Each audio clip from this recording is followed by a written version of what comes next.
I'm going to go ahead and teach you how to change colors or start a new skein without having to weave in ends later by knitting them in as you go.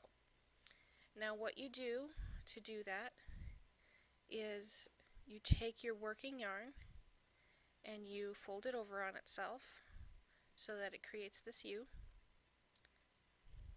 and then you take your new yarn and put it inside that so that they end up kind of holding hands like that. And then you treat these folded over ends as if they're one strand. Now when you're changing colors, it takes a little bit of guesstimation to determine how much of a fold over you need, how long you need for the amount of stitches you've left. I usually leave about an inch of stitches to weave in because I'm a tiny bit paranoid. Really, just a few will do the trick for most things, but if you're going to put it in the washer, you're going to want a little bit more. So, you make sure that you've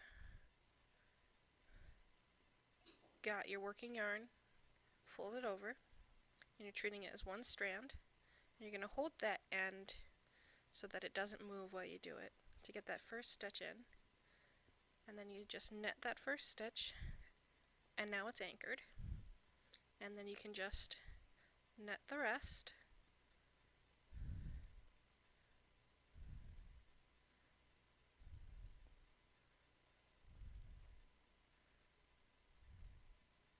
And typically, you hope that, especially when changing colors, you hope that you've ended at a point where this changeover happens at the end of your row.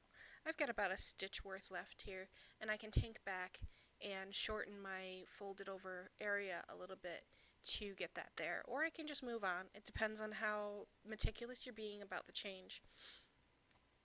Now when you continue on, you'll just continue on using this folded over piece as if it's one strand until you get to the part that's one strand. Just keep knitting.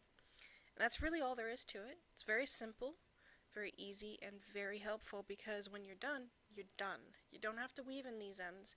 They'll be all set and already finished for you because you did it as you went.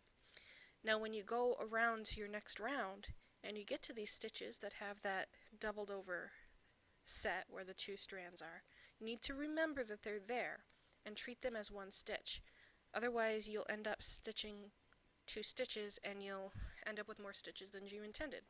So you have to make sure that when you get around to them, you make sure to treat them as though they're also one stitch, just like you did treat them as they were one strand. So that's really all there is to it. It's very simple, and it's very, very, very helpful to be able to change colors and start a new skein without having to weave in the ends later. There you have it.